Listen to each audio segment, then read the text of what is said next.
लोकसभा चुनाव में प्रचार नहीं करने देना चाहती है भारतीय जनता पार्टी, क्या कहेंगे? कैसे प्रचार नहीं करना देना चाहती? जब आपने कर्म करे, जनता नहीं चाहती ना आपको लोकसभा। आप एक बात बताइए, दिल्ली की सत्ता आपको सौंपी थी, दिल्ली में आपने भ्रष्टाचार के पहाड़ लगा दिए।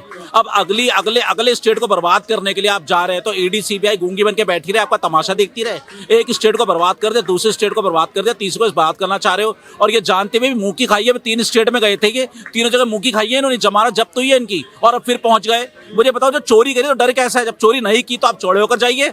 आप तो वैसे आंदोलन से निकले हो, करो ना आंदोलन, अपने कार्यालय के बाहर बैठ जाओ, धरना देके अनशन पे बैठो ना कि मैं सही हूँ, दिखाओ जनता को कितनी जनता आपके साथ है। दूध का दूध, पानी का पानी हो जाएगा सामने। ये फ्री की मुफ्त की जनता जो आपको देख रही है, अंदर खाने कोस रही है। केजरीवाल तुम्हारे को कोस रही है, तुमने उनके बच्चों का भविष्य नरक में मिला दिया। तुम्हें शर्म आनी चाहिए। एक हाथ में किताब दे दी, दूसरे हाथ में शराब की बोतल दे दी, एक के साथ एक फ्री। 500 ठेके बोल, 600 ठेके बोल के 1100 ठेके खुला दिए। लैब्स कंपनियों का आपने ठेका दिया। उसके बाद वो लोग वहीं पर ही वो उसका जो है होलसेल भी कर रहे हैं, प्राइवेट भी कर रहे हैं, उनका 12% टैक्स ले रहे हैं। इतनी टैक्स की चोरी करी है आपने, और सारे सबूत मिल गए ईडी को, सीबीआई को, और सारे मंत्री आपके जेल में। इतने सत्तेवादी हरिचंद हो तो कोर्ट में जाकर लो ना जमानत उनकी। अगर मेरी जेब में मैंने अगर क्राइम करा है, ठीक है, या मैंने क्राइम नहीं करा है, मेरे पास सबूत है अपनी बेगुनाही का, तो मैं कहीं तो पेश करूंगा, थाने में, हाई कोर्ट में, सुप्रीम कोर्ट, कहीं तो दिखाऊंगा। मैंने दिखाऊंगा, मेरा परिवार दिखाएगा, मेरे गली मोहल्ले का अड़ोसी पड़ोसी खानदान, कोई तो दिखाएगा मेरा कि मैं सच्चा हूं। तुम्हारे आसपास के सारे भ्रष्टाचारी हैं, और तुम्हारे सर के बाल से एड़ी तक पूरे भ्रष्टाचार में लिप्त हो तुमने देश को तोड़ने वाली राजनीति शुरू कर दी है, शुरू से करते आए हो। भारत तेरे टुकड़े होंगे का नारा इसी दिल्ली में जेएनयू में लगाया था, जब केजरीवाल के मुंह में दही जम गया था। भारत तोड़ने वाले, भारत के साथ एक खिलाफत करने वाले लोगों को अपनी सेना में शामिल करके जेएनयू के अंदर शाहीन बाग खड़ा करता है इसी केजरीवाल ने। शर्म आनी चाहिए केजरीवाल, तुम्हारा दूध का दूध, पानी का पानी हो गया है। तुमने जो भ्रष्टाचार की जड़ बोई थी, आज उसका पेड़ बढ़ गया है और जनता देख रही है। लेकिन वो भ्रष्टाचारी तो बताते नहीं, खुद को कट्टर ईमानदार कहते हैं कि केंद्र सरकार डरी हुई है। इस वजह से जरूरत है। केंद्र सरकार क्यों डरेगी? क्योंकि वो पढ़े लिखे हैं, आईआईटी क्वालिफाइड हैं, आईआरएस रह चुके हैं, इस वजह से डरी हुई है। पढ़ा लिखा प्रधानमंत्री चाहिए देश को, कहते हैं केजरीवाल।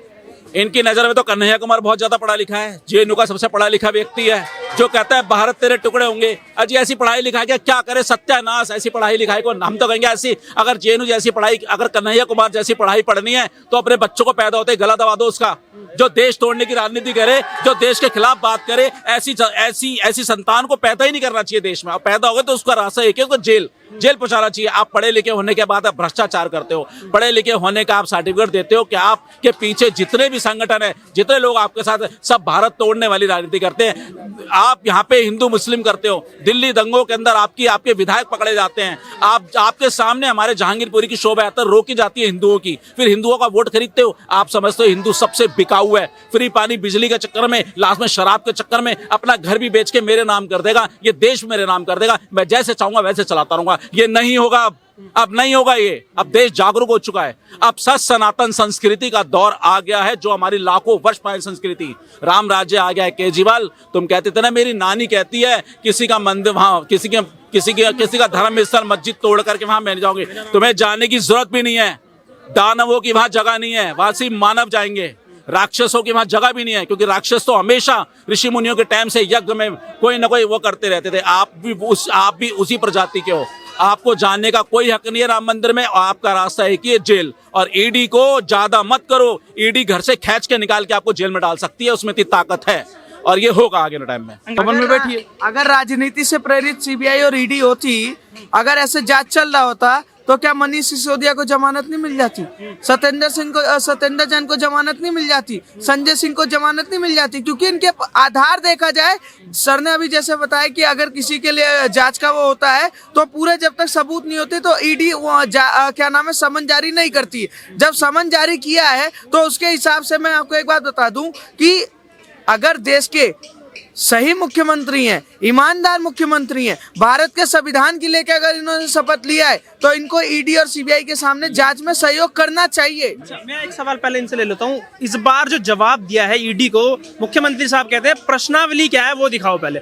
क्या जरूरत पड़ गई है प्रश्नावली मांगने की? देखिए, प्रश्नावली जो है ना, वो उनको पता है कि अगर मैं सीबीआई और ईडी के सामने जाता हूं, जांच में सहयोग करता हूं, तो प्रश्नावली पहले से ही तैयार है। संजय सिंह ने अपना मुंह खोल दिया है, मनीष सिसोदिया ने अपना मुंह खोल दिया है। तो उसी आधार पे जब सीबीआई ईडी ने जब जांच के लिए बुलाया, इनको पता है कि गिरफ्तारी होना तय है, क्योंकि मैंने घोटाला कर रखा है, और इसीलिए ये भाग रहे हैं। और भारत का संविधान कहता है कि जो न्यायालय है वो स्वतंत्र रूप से काम करता है और सरकार जो है वो अपना अलग से काम करती है। एजेंसी जो है वो स्वतंत्र रूप से काम कर रही है। अगर ये कहते हैं कि नरेंद्र मोदी जी अरे सीबीआई और ईडी का दुरुपयोग कर रहे हैं, तो इसका मतलब 70 सालों से गांधी परिवार जो सरकार में बैठी है, तो इसका मतलब उन्होंने दुर्व्यवहार में सीबीआई और ईडी का दुरुपयोग किया। नरेंद्र मोदी जी गोधरा कांड का जब उनके ऊपर जांच बैठा, उन्होंने पूरा सहयोग दिया ना।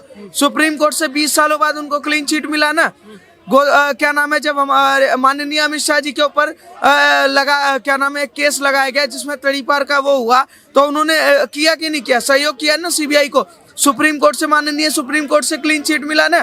आप भी सहयोग करिए, अगर आप सही होंगे आपको क्लीन चिट मिलेगा, आप गलत होंगे तो आप जेल के पीछे होंगे। इसमें कोई दिक्कत ही नहीं है। आप कह रहे हो दिल्ली की जनता को कि क्या हम जेल से सरकार चलाए, जेल के सरकार चलाए, उस पेपर में 2 डॉट लगे हुए हैं, दोनों जगह लिखा हुआ है यस और यस। अब जनता कंफ्यूज है, करे तो करे क्या। जिस तरीके से सर ने बोला है कि एक अभियान चलाया गया है आम आदमी पार्टी की तरफ से कि मैं भी केजरीवाल, और क्या जेल से उनको सरकार चलाने की अनुमति मिलनी चाहिए, क्या कहेंगे? इसके पहले जो आपका एक सवाल था ना, उसका एक गंभीर जवाब मैं देना चाहूंगा। आपने जो बताया ना कि अरविंद केजरीवाल ये बोल रहे हैं कि उनको पहले प्रश्नावली दिखाई जाए।